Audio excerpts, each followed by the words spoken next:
സമരങ്ങളിലൂടെയും നിരന്തര പ്രതിഷേധങ്ങളിലൂടെയും നമ്മുടെ അവകാശങ്ങൾ ഈ സമൂഹത്തെയും ഈ മാനേജ്മെന്റിനെയും അധികാരികളെയും നമ്മൾ ഓർമ്മപ്പെടുത്തിക്കൊണ്ടിരിക്കുന്നതാണ്. 10 വർഷം മുൻപ് 2016 സുപ്രീം കോടതി വ്യക്തമായി പറഞ്ഞു തുല്യ ജോലിക്ക് തുല്യ വേതനം കൊടുക്കണം. ആ സുപ്രീം കോടതി നിയോഗിച്ച കമ്മിറ്റി പറഞ്ഞു 40,000 രൂപയ്ക്ക് മുകളിൽ ശമ്പളം കൊടുക്കണം. ഇന്നല്ല 10 വർഷം മുമ്പ്. അത് മേടിക്കാൻ വേണ്ടി 10 വർഷത്തിന് ശേഷം സമരം ചെയ്യേണ്ടി വരുന്ന ഒരു സമൂഹമാണ്. മനസ്സിലാക്കണം, ഉത്തരവാദിത്തപ്പെട്ടവർക്കും അധികാരികൾക്കും ബാക്കിയുള്ളവർക്കും നമ്മളോടുള്ള സമീപനം എന്താണെന്നുള്ളത്.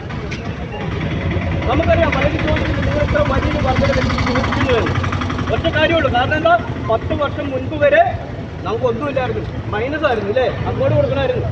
അതിൽ നിന്ന് ഒരു 10 വർഷം കൊണ്ട് വിലയിരുത്തിന് വേണ്ടി ജീവിക്കാൻ പറ്റുന്ന സാഹചര്യത്തോട് ശമ്പളം എത്തണമെങ്കിൽ കൂടുതൽ തന്നെ ചോദിക്കണം. പക്ഷേ 40,000 രൂപ കൂടുതലാണെന്ന് കൂടുതലല്ല എന്നുള്ളത് മറ്റൊരു യാഥാർത്ഥ്യം കൂടിയാണ്. നമ്മൾ എന്തുകൊണ്ടാണ് ഈ പറഞ്ഞ 10,000 12,000 തരുന്നവർക്കാണ് 40,000 വരുമ്പോൾ കൂടുതലായിട്ട് തോന്നുന്നത്. 10-12,000 രൂപയ്ക്ക് 14,000 രൂപയ്ക്ക് ജീവിക്കാൻ പറ്റുന്ന സാഹചര്യമല്ല എന്നുള്ളത് വ്യക്തമായിട്ട് നമ്മൾ കാലങ്ങളായിട്ട് പറയുന്നു. ഞങ്ങൾക്ക് അടിസ്ഥാന ശമ്പളം 40,000 രൂപ തരണം. ഈ നാട്ടിൽ തൊഴിലെടുത്ത് ജീവിക്കാനുള്ള അവസരം ഉണ്ടാക്കണം. ഈ നാട്ടിൽ മാന്യമായി തൊഴിലെടുത്തിട്ട് പോയി കിടന്നുറങ്ങാൻ പറ്റുന്ന ഒരു അറ്റ്മോസ്ഫിയർ ഉണ്ടാവണം. ഉണ്ടോ അത്? എത്രയോളം മെന്റൽ സ്ട്രെയിനും എത്രത്തോളം ട്രെയിനും എടുത്തിട്ടാണ് നമ്മൾ വീട്ടിൽ പോയി നൈറ്റ് ഡ്യൂട്ടി കഴിഞ്ഞ് കിടന്നുറങ്ങാൻ പോലും പറ്റുന്നില്ല. നൈറ്റ് ഡ്യൂട്ടി കഴിഞ്ഞിട്ട് ഇവിടെ വന്ന് ഫ്രീ ആയിട്ട് നൈറ്റ് ഡ്യൂട്ടിക്ക് ഇരിക്കുമ്പോൾ ഫ്രീ ആയിട്ടിരിക്കുമ്പോൾ കസേരയിൽ നിന്ന് കണ്ണടഞ്ഞു പോയാൽ അതിന് എക്സ്പ്ലനേഷൻ ഇരിക്കും അല്ലേ? ആ എക്സ്പ്ലനേഷനുമായിട്ട് പിറ്റേ ദിവസം നേഴ്സിംഗ് ഓഫീസും ബാക്കിയുള്ളവരെ കയറി നടന്നിട്ട് പിന്നെയും പോകുമ്പോൾ ഉച്ചയാവും അല്ലേ?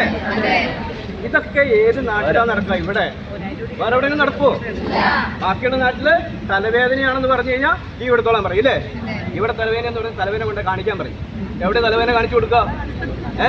ആ നാട്ടിലാണ് നമ്മൾ ജീവിക്കുക.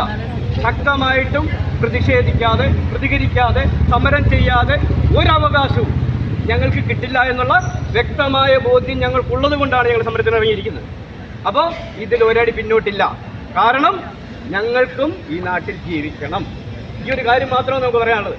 കാരണം എല്ലാ തരത്തിലും വളർച്ച എന്ന് പറയുന്നത് മാനേജ്മെന്റിനോ അല്ലെങ്കിൽ മുതലാളിമാർക്കോ മാത്രമാണ്. അവിടെ പണിയെടുക്കുന്ന തൊഴിലാളികളുടെ വിയർപ്പ് കൊണ്ടാണ്. കാരണം നമുക്കറിയാം, ഒരു ദിവസം നേഴ്സിംഗ് ചാർജ് എന്ന് പറഞ്ഞ് മേടിക്കുന്ന തുക എത്രയാണെന്നറിയാം? ഒരു നേഴ്സ് 6 മുതൽ 8 മുതൽ 12 പേഷ്യന്റ് വരെ നോക്കുന്നുണ്ട് അല്ലേ? ഈ പറയുന്ന മേടിക്കുന്നതിൻ്റെ 12 എന്ന് പറഞ്ഞാൽ പോലും ഒരു മാസം ഒരു നേഴ്സിന് കൊടുക്കാനുള്ളത് ഒരു ദിവസം കിട്ടും. അതുപോലും കൊടുക്കാൻ തയ്യാറല്ല. മൊത്തം വരുമാനം അല്ലെങ്കിൽ നീക്കിയിരിപ്പ്. അതിനപ്പുറത്തേക്ക് തൊഴിലാളികൾ എങ്ങനെ ജീവിക്കുന്നെന്നോ അവരെങ്ങനെ നിലനിൽക്കുന്നെന്നോ അവരുടെ സാമൂഹികമായിട്ടുള്ള വളർച്ച എത്രത്തോളം ഉണ്ടാകുന്നെന്നോ ചിന്തിക്കുന്ന ഒരു മാനേജ്മെൻറ്റും ഇല്ല. അതുകൊണ്ട് തന്നെ ഒരു സംശയമില്ല, വ്യക്തമായ സമരവുമായിട്ട് നമ്മൾ മുന്നോട്ട് പോകും. ഞങ്ങളുടെ അവകാശങ്ങൾ ഞങ്ങൾക്ക് അർഹതപ്പെട്ടത് നേടിയെടുക്കുന്നത് വരെ ഈ സമരം തുടരുമെന്നുള്ള കാര്യത്തിൽ ഒരു സംശയവും വേണ്ട.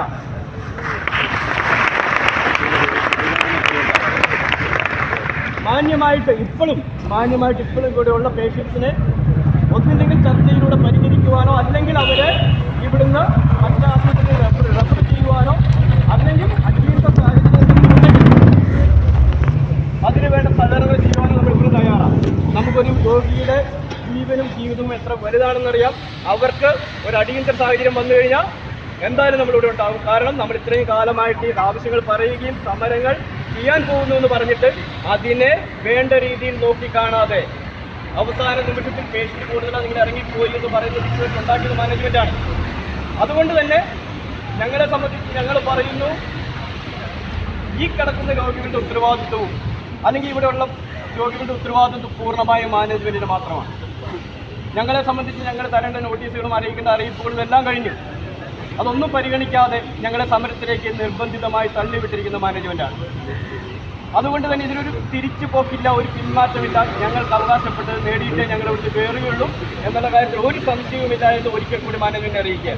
പിന്നെ ഇത് കഴിയുമ്പോൾ ഈ സമയത്ത് പലയിടങ്ങളിലും ഉള്ളതാണ്, വിളിക്കുക, സ്റ്റാഫുകളെ വിളിക്കുക. നിങ്ങളുടെ ട്രെയിനിയാണ്, നിങ്ങളെ പറഞ്ഞുവിടും, നിങ്ങളുടെ അതെന്താ കോൺട്രാക്റ്റാണ് പറഞ്ഞുവിടും, നിങ്ങളുടെ ടെമ്പററിയാണ് പറഞ്ഞുവിടും എന്നൊക്കെ പറഞ്ഞ് ഭീഷണിപ്പെടുത്തുന്നവരോട് ഞങ്ങൾ ഒരാൾ പുറത്തിറങ്ങിയ ഒരാളല്ല ഇറങ്ങുക. ഈ കാണുന്ന മുഴുവൻ ആളും ആ കൂടെ പുറത്തുണ്ടാവും. അവർ തിരിച്ചു കയറുന്ന കൂടെയേ ഞങ്ങളുണ്ടാവുള്ളൂ. അതുകൊണ്ട് പ്രതികാരം ചെയ്യാമെന്നോ പേടിപ്പിക്കാമെന്നോ ഭീഷണിപ്പെടുത്താമെന്നോ വിചാരിക്കുന്നവരോട് ഞങ്ങൾക്ക് പറയാനുള്ളത്, ഒരാളെ നിങ്ങൾക്ക് ഭീഷണിപ്പെടുത്താൻ പറ്റില്ല. കാരണം ഭീഷണിപ്പെടുത്തിയാൽ അതിനെ ചോദ്യം ചെയ്യുവാനും അവരോടൊപ്പം നിൽക്കുവാനും ഈ കാണുന്ന എല്ലാവരും ഉണ്ടാവും. നിങ്ങൾ കേരളത്തിലെ ലക്ഷക്കണക്കിന് നേഴ്സുമാരുണ്ടാവും. നിങ്ങൾ കണ്ടതാണ്. ഞങ്ങളെ സംബന്ധിച്ച് ഞങ്ങൾക്കറിയാം ഈ ഒരു സമയമല്ല. ഇവർ പറയുന്ന കരട് ഇറക്കിയാൽ അപ്പോൾ തരാം, അല്ലെങ്കിൽ ഗവൺമെന്റ് പ്രഖ്യാപിക്കുന്നത് എത്രയാണോ അത് അപ്പം തരാമെന്ന് പറഞ്ഞ മാനേജ്മെന്റുകൾ ഇപ്പോൾ പ്രഖ്യാപനം കഴിഞ്ഞു, ഒന്നും കൊടുക്കുന്നുമില്ല. എന്താ തരേണ്ടതെന്ന് പറയുന്നില്ല. അപ്പോൾ അവരോട് ഞങ്ങൾക്ക് പറയാനുള്ളത്, ഞങ്ങൾക്ക് വേണ്ടത് എന്താണെന്നുള്ള വ്യക്തമായ ലക്ഷ്യവും ബോധ്യം ഞങ്ങൾക്കുണ്ട്. അത് കാലങ്ങളായിട്ട് ഞങ്ങൾ നിങ്ങളെ ഓർമ്മപ്പെടുത്തിക്കൊണ്ടിരിക്കുന്നതാണ്. അത് ലഭിക്കാതെ ഒരു പിന്മാറ്റമില്ല എന്നുള്ള കാര്യം മാത്രം ഒരിക്കൽ കൂടി ഓർമ്മിപ്പിച്ചുകൊണ്ട് ഈ സമരത്തിന് ഇവിടെ ശക്തമായിട്ട് ഇറങ്ങിയിട്ടുള്ള നിങ്ങൾ ഓരോരുത്തരെയും സംസ്ഥാന കമ്മിറ്റിയുടെ പേരിൽ അഭിവാദ്യം ചെയ്യുകയാണ്. ഇത് കേരളത്തിൽ ഏകദേശം 65ഓളം ഇപ്പോൾ KPHA എന്ന് പറയുന്ന ഒരു അസോസിയേഷൻ, അവരുടെ ഒരു രാഷ്ട്രീയപരമായ നിലപാടിൻ്റെ ഭാഗമായിട്ടാണ് ഇവർ ഈ ഒരു സാഹചര്യം ക്രിയേറ്റ് ചെയ്തിരിക്കുന്നതെന്നാണ് നമുക്ക് മനസ്സിലാക്കാൻ സാധിച്ചിട്ടുള്ളത്. എന്ത് തന്നെയായാലും നഷ്ടങ്ങളുണ്ടാകുന്നതും ബുദ്ധിമുട്ടുകളുണ്ടാകുന്നതും ഞങ്ങളെ സംബന്ധിച്ച് ഞങ്ങൾക്ക് വേലിത്തിരിക്കാൻ ഇഷ്ടമുണ്ടായിട്ടല്ല, ആണോ? പക്ഷേ ഞങ്ങളെ നിർബന്ധിച്ച് നിങ്ങൾ ഇരുത്തുന്നതാണ്. അതുകൊണ്ട് തന്നെ ഇതിൻ്റെ തീരുമാനം നിങ്ങൾ അടിയന്തരമായി കാണുമെന്ന് ഞങ്ങൾ പ്രതീക്ഷിക്കുന്നു, ഞങ്ങൾ വിചാരിക്കുന്നു. ഞങ്ങളുടെ ജീവിത നിലവാരവും ഞങ്ങളുടെ ചുറ്റുപാടുകളും മെച്ചപ്പെടുമെന്ന് ഞങ്ങൾ വിചാരിക്കുന്നു. അല്ലാത്ത പക്ഷം മറ്റ് സമരരീതികളും അല്ലെങ്കിൽ പൂർണ്ണമായി ബാക്കിയുള്ളവരെ എല്ലാ തരത്തിലും നമ്മൾ പൂർണ്ണമായി തന്നെ സമരമായിട്ട് മുന്നോട്ട് പോകുന്നത് ഒരിക്കലും അറിയിച്ചുകൊണ്ട്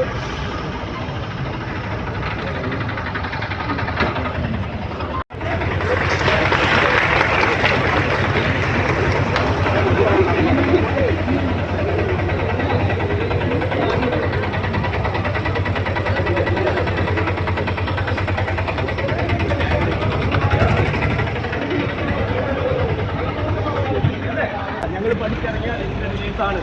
ആ രജിസ്റ്റേഡ് നേഴ്സിന് കിട്ടേണ്ടത് ഏറ്റവും കുറഞ്ഞത് എൻട്രി ലെവലിൽ കിട്ടുന്ന ശമ്പളമാണ് ഞങ്ങൾ ചോദിക്കുക. അത് കിട്ടിയിരിക്കണം.